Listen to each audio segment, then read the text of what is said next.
The victims of a Republican INLA attack on the Shankill road last Thursday were buried in Belfast today. The first was for a senior loyalist paramilitary, Colin Craig of the Ulster Volunteer Force, targeted in the shooting.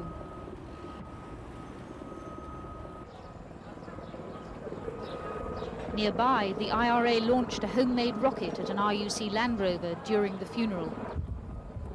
No one was hurt. The second cortege was for a shop owner, David Hamilton, killed in the same Shankill Road attack. A third man, a Catholic taxi driver, Gerard Brady, was shot by the UVF on Friday after being lured to Carrickfergus for a fare.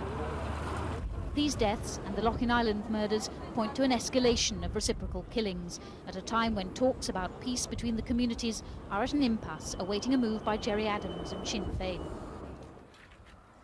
With the 6 murders in the tiny O'Toole's bar in Loughinsland on Saturday night by UVF gunmen, loyalist killings of civilians since January number 19, more than the IRA and the INLA combined. The worry is that loyalist terrorists fear their aims are being ignored in the Downing Street Peace Initiative. People in a small rural community don't expect an attack like the one on Saturday night. Here in Belfast, it's a constant concern, and some publicans go to extensive lengths to protect themselves and their customers. This bar, in a Catholic area of Belfast, is protected by several £1,000s worth of hardware.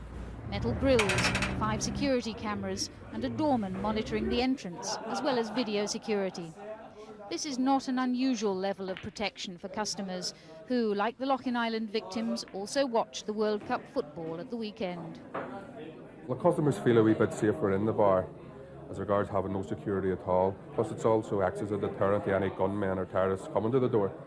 How secure do you feel now? Well, nobody is actually totally secure, but we feel a wee bit better than in some of the bars, especially the isolated ones who you wouldn't quite expect it, like the ones in the country. Wherever the focus, the fear is that loyalist terrorists are piling on the pressure. I think that they believe that they can put their name in the frame along with the IRA. They look at the IRA and they say the government, the British government, has negotiated with them, and that if they can do that with the IRA, they will have to take us on board if we raise the level of violence to such a pitch. Meanwhile, Sinn Féin's president said that retaliation had never played a part in IRA's strategy, and a Sinn Féin spokesman said peace was still on its agenda. Government restrictions forbid the broadcast of his voice. Loyalist violence is always worrying, but it's about derailing the peace process. And in that sense, it won't work. It won't stop Sinn Féin from trying to find a peaceful resolution to this conflict. We are, unfortunately, a divided people, and the only way we can resolve that is by agreement, and agreement threatens no section of our people. What we require is each section of our people, and their political representatives in particular, to have the self-confidence to represent their people at the table and to come to an agreement that will respect the heritage that they wish to protect. But one unionist politician today called for action by the British government. My heart goes out to those who have lost loved ones and those who are injured.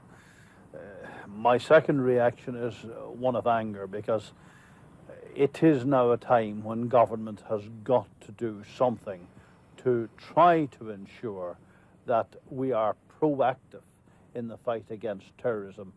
So this morning, the Northern Ireland Secretary may have given some comfort to unionists when he failed to rule out, as the government has before, internment for terrorist suspects. It isn't for nothing that this government insists on renewing annually, asking Parliament to renew annually the provision for internment. There is a downside and there are advantages. It is necessary that that should be on the statute book, and I shall not shrink from recommending it if I believe that the advantages outweigh the downside. Well, I think his comments are interesting, but I don't think they indicate that we're going to see internment introduced in the near future. I think the Irish government is opposed to it. I think an awful lot more work would have to be done on the ground in terms of liaison between the British and Irish governments if that was to happen. Introducing it here alone, I don't think would be a useful exercise. Meanwhile, the Loughinsland funerals begin tomorrow, a poignant reminder of the urgency of the peace process to produce results. Jane Bennett-Powell, Channel 4 News, Northern Ireland.